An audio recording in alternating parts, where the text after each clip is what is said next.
Welcome to my channel Hema Hungama and welcome to film updates. నేను మీ Hema. So ఈ రోజు ఫిబ్రవరి 14 ముందుగా అందరికి వ్యాలంటైన్స్ డే శుభాకాంక్షలు చెప్తాను. ఉన్న వాళ్ళు వాళ్ళకి చెప్పుకోండి. అండ్ ఈ రోజు అయితే లైలా మూవీ చూడడం జరిగింది. ఆ సినిమా ఎలా ఉంది ఏంటి అన్నది ఇప్పుడు మాట్లాడుకుందాం.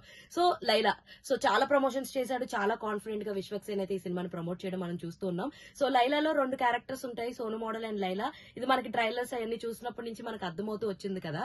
సో బట్ నాకు లిటరలీ సినిమా చూసాక చాలా చాలా డిసప్పాయింట్ అయితే అయ్యాను.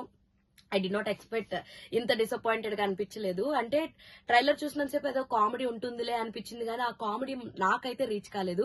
మేబీ కంప్లీట్ తెలంగాణ బ్యాక్గ్రౌండ్ వాళ్ళకి రీచ్ అవుద్దేమో. సో హీరోయిన్ ఆకాంక్ష తన క్యారెక్టర్ వరకు అయితే తను బాగానే చేసింది. అండ్ ఇందులో కామాక్షి గారి రోల్ అయితే అస్సలు కాసలేదు. ఆమె ఎందుకు చేసిందో కూడా అర్థం కాలేదనమాట. అంత వింతగా ఉంటది. సో దీనికోసమా ఈవిని హైడ్ చేశారు, దీనికోసమా అన్న ఫీలింగ్ అయితే వచ్చిందనమాట. బట్ ఎనీవేస్ విశ్వక్ అయితే చాలా కష్టపడ్డాడు. బట్ ఆశించినంత ఫలితం అయితే నాకు సినిమాలో కనిపించలేదు.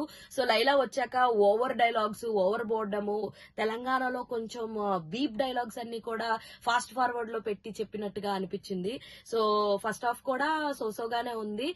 బట్ మదర్ సెంటిమెంట్ ఉంటుంది సినిమాలో, అది కూడా అంత కనెక్ట్ అయ్యేట్టుగా అయితే నాకు ఎక్కడ అనిపించలేదు. కొంచెం డిసప్పాయింట్ చేశాడు. But one time watchable movie. మీరు గనక మీ ఫ్రెండ్స్ తోటి ఫ్యామిలీ తోటి వెళ్ళాలనుకుంటే మాత్రం go and watch in your nearest theatres Laila. మరి ఈ సినిమాని మనకు అందించిన ఎవరైనా తెలుసా? రామ్ నారాయణ గారు డైరెక్ట్ చేశారు, సాహు గారపాటి గారు ప్రొడ్యూస్ చేశారు అండ్ లియాన్ జేమ్స్ అయితే మ్యూజిక్ అందించేశారు. సో అర్థమైంది కదా సినిమాకి వెళ్ళాలా వద్దా అన్నది మీ చాయిస్. సో ఇది లైలా రివ్యూ. ఇలాంటి ఇంట్రెస్టింగ్ అండ్ మోర్ వీడియోస్ కోసం మీరు ఏం చేయాలి? ప్లీజ్ డూ ఫాలో హేమా హంగామా.